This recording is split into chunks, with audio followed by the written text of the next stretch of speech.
Molly McCann, we are back. Mm-hmm. How you been? Been to hell and back since the last time seeing you, mate, yeah. We were just thinking about it before then, and I was like, what version of Molly McCann are we on now? I feel like we had 2.0 a long time ago, 3.0 I think it's come and gone. Yeah. Are we up to 5, 6, 7? Where are we? Do you know what? I think if you're a decent martial artist and you've got any skin in the game, then you will always find a way to adapt and overcome and grow with the sport and grow with the game. And I think we made the correct decision to drop the weight. It worked well. The last fight got compromised in like the first 15 seconds, which was a tough one to overcome. And then not back to the drawing board, but just adapting again, adapting and overcoming. So, yeah. What on earth have you been up to in the 7, 8 months or whatever it's been since we last got the time to sit down with you? I think I don't think we understood the severity of the injuries that I had in the last fight. I just thought I was really beat up, and then a couple of days later when we got the results from the MRI and the x-rays, we realised the damage that I did sustain. That was a long 3 months in a booth. Training, I wasn't allowed back. Well, not that I wasn't allowed back, I just wasn't allowed physical contact for about 10 to 12 weeks, which was tough to deal with when your whole life is fighting. But every day I was in working with Matt, and the UFC was really good in the way that they paid for the physio and they paid for all the physiotherapy after. And I think what you see a lot of time with breaks and stuff is people don't actually build the bone back up and build the muscle around it. They just think, oh, my 10 weeks or my 12 weeks are done in the cast now and then we're good to go. But that is not the case. I lost about 30% of my hamstring and 20% of my calf being in that boot. And I had to find new levels of... I do MMA because not one session's ever the same, and the way we're taught is fun. I mean, it's grinding, but you're consistently engaged and it's new. And I was going to that gym every morning just looking at the weights or on the anti-gravity machine having to walk, thinking, oh, how am I getting back from this, you know? And I think it must have been after Leah fought in September. I was thinking, am I past it? Am I too much? Am I what? Like, asked the team, and the team was just like, we'd have honest conversations with you if we thought that, do you know what I mean? And I just got back on the horse, opened a new coffee shop, done some more business, had a good time in Ibiza in the summer, and then got my head back down, really. I was going to say, where is all the energy, the Meatball Molly McCann energy, where has it been going if we haven't had a fight to get for? Personal development, businesses, running my businesses a bit more hands-on. Spent quite a little bit of time in Scotland. I've got a little house up there now, so just getting back to nature. You know, like just doing fun stuff and realising that like my support system and my friends and my family are a lot more imperative than probably what I thought, and just really finding the hunger again, I think. But not having, I wouldn't say I always used to force it, but I think I'd always have so much energy, and I think it was like nervous energy, you know, and I think the more experience I've got in the game, this is fight number 14 in the UFC for me. And the last fight, honestly, the camp has a lot of stuff going on personally, but every day on that mat and when we was doing sessions and that week couldn't have been more perfect. And then to kind of have to try and overcome what had come in the fight. It took me a long time to like watch it back and be like, oh, I can watch this back, you know, because my body was in a world of pain for a long time. But when I did, I thought, with what I actually had going on and the injuries I had, I thought, I haven't done as bad as what you feel in them moments, and it gave me a bit of solace. But it's just been finding my way back, I think, to enjoying the sport. In the last few weeks, it's like peaked at the right time and it's all come together, and then we get an opponent changed like a week out, and that's, considering the Molly McCann story is always like boom, boom, boom. That was like one really left field, which we haven't really dealt with before. But as professional as the team are, we got the call about 9 o'clock Thursday night, Friday morning. I've come in, Ellis Paul have got the plan, executed it, and it's no different from any other MMA fight I've ever had, really. So when that call comes in that we've got a new opponent coming, what are the considerations you have for accepting it? I assume you're within your rights in your contract to say, I didn't sign up for this one, so well, miss Nik, me, I I'll come think back. if you know me, it's I've never turned a fight down in my life. I don't think that's kind of something, when you're in this sport, styles make fights, of course, but we're yet to turn one down. And Paul was teaching, Ellis had just got home, Graham's in Las Vegas, and we're all like on the phone at different times to each other, and it was like, right, let's just take a breath, let's just assess and see where we go. And I said to Paul, if there's 1,000,001 chance to win and I'm the 1%, I'm always going to back myself. And he's like, of course, of course, man. And I'm not going to lie, like for a couple of hours I was a bit like, because you've spent 12 weeks of your life focusing on one face, and now the face has changed. But I just said to Graham, I said, like I say, this is the fight business, this is what we're getting paid for. She's got 8 days to prepare for Molly McCann, and predominantly all of her fighters have been Brazilian, and I don't fight very Brazilian, so I'll be something different. I'll be a bit of an enigma for her, and I think she'll be really shocked when she gets in there, because for as many pro fights she's had, I've had that many fights in the UFC. Is it nice to be thinking about a different face? Sick of the other one anyway. Well, do you know what? I said to Paul, I think I actually prefer this fight, to be honest. Yeah. And he said, no, I do. Nice. And there can be fights sometimes when you get a style where you're a bit like, oh, this is going to be a rougher night in the office. And then I just said, there's a reason we dropped to 115. And my whole game is different at this weight. It's not what it was at 125. I'm not as swinging from the ale house, or I'm not as frantic.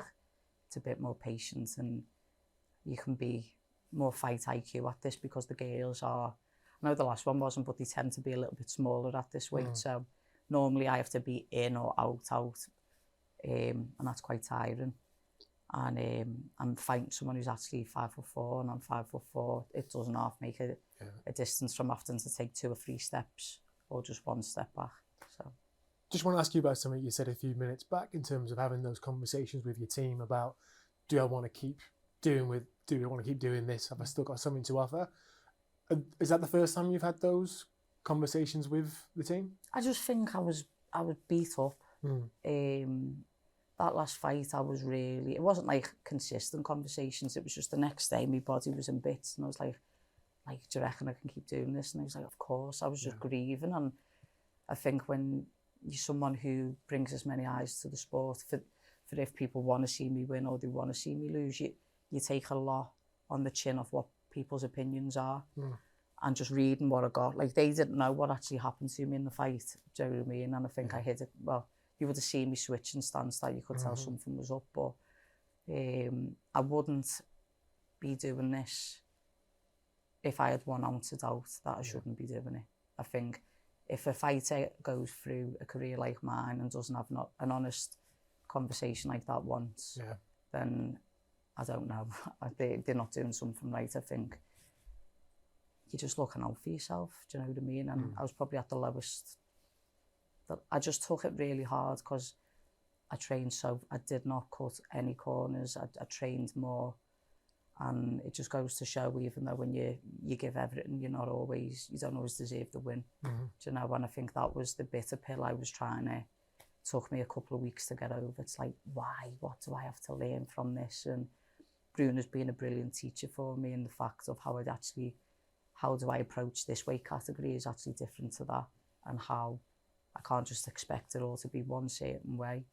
And I'd had 7 fights when I got signed to the UFC, and then I've had 14 learning on the job here. And for someone to wear the black gloves once is like a magnificent thing, but to don them 14 times, I've faced it all, and not many people can overcome as many downs as I've had. And some people may have gone off the rails, off the wins that I've had as well, and I'm still here, Nik. Do you look, when the losses come, you're not someone who takes them lightly. You never have been someone who takes them lightly. Mm-hmm. Do you like that about yourself? Or do you wish they could roll off you a little bit easier? Or do you like the fact that you get down and then you build back up and you use it as a lesson and as a motivation? I don't think I like it because it takes from me every time, but it's like I need some adversity to get myself up there to go again. And Maya Angelou said this thing, and she said, sometimes we must endure defeat, but we must never be defeated. And sometimes it takes a defeat for you to see what you're made of and how you come back from it. And I don't think I'll be remembered always for the elbows and for the brash conversation when I've won. I think I'll be remembered for how I applied myself after them losses. Because let me tell you, there's not many, and you've seen other Scousers or you've seen other people from England that when they face them losses, the confidence goes. When they're in that cage, they don't know. You can see them thinking, and you see them starting taking backward steps, and you see them not being as fearless in there. But after my losses and after I've had back-to-back losses, I've come back with some of the best performances of my career. So I probably punished myself a little bit too much. That's just the way I'm made, and it's my makeup, but it works, and it keeps me sharp, I think. In terms of bouncing back and putting on a great performance, you know what that feels like. Mm-hmm. Are we on course for another one? I really think so. I think there was I've had positive conversations with my coaches, and I had one conversation I think with Paul, and me and him was really honest with each other, and that was a turning point in the camp. And we've had a few of them over the years, and when I hear what he says, it lights a fire under me bum. I'm like, right, yeah, let's go. And I just think I've had that here, and I'm just I think every time you've seen me, I learn to be a bit more relaxed in these weeks and try not to exert too much energy, save it correctly. And I just think it's so I didn't get to show in my last fight how much my IQ had leveled up. But in certain moments, I could have been finished in that fight, and I found a way to negate it and just managed to get through with one leg. And I just think I rang on the Friday, I think, of last week when I got the call after we had spoke and I'd done the gym session. So I actually can't wait just to show people what I'm about. And I don't think I've really said that. I'm excited to see the best of her and what her game plan is probably going to be, and for me just to be actually, I'm not undersized here, and actually I've got the nous and my brain's operating even the way I'm envisaging the fight. I'm looking to, I don't want to say too much on it because I just want to show you everything on Saturday, but I just think you're just going to see something that you're going to be like, where's that been? Where's this come from? But until you've took the digs, until you've got the rounds in, until you've got here, you haven't developed it yet, and I think I've developed it. Going to go for a very subtle gear change. Yeah. Are you an Evertonian who revels in the fact that Liverpool aren't winning the treble? No. I mean, I can't stand it when Paddy comes and gives or all my mates. I'm not that bitter. Come Derby day, I'm can't stand them. Do you know what I mean? But being in this game, I know how much it hurts to lose. I can only imagine what it's like still on that level at that. So I have some empathy towards just athletes in general. Would I really want them to win a treble? No.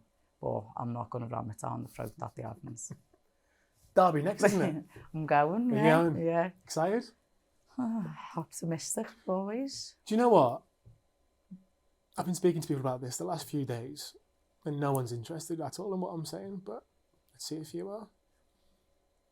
If you beat Liverpool, yeah, and if Arsenal win, there's 8 games left, there's 9 points in it, and Liverpool are on a massive losing streak. Does that get interesting? I think so. I think it does. I just hope it doesn't, because Paddy will just be fuming every day. Yeah, he's got a fight to get ready for. No, he's got a fight to get ready for, Yeah. but it would be good if they just win it before he's in Miami, so he could just be extra buzzing. But if they lose a game before Miami, Michael Chandler's probably getting it even more, to be honest with you. I'm sorry, Mike, but that's how it's probably going to go, lads. He'll be paying attention. Be on Oh, teletext, checking the scores. Yeah. 3 years ago, I think, almost to the day, was the first of the spinning elbow knockouts. You've been through all sorts since then. We're about to start writing a new chapter. I think I know the answer to this, but I'm going to ask it anyway. If when it's all said and done, if that run of victories you had was the peak, would you be satisfied? It's not, so no. My best days are still to come. I promise you that the finishes, I might never get them finishes again, because you're lucky to see men get them finishes, or athletes of that level and that stature. But for the way I overcome any obstacle put in front of me, and for what my performance is coming on Saturday, I just can't wait for you to see what's to come.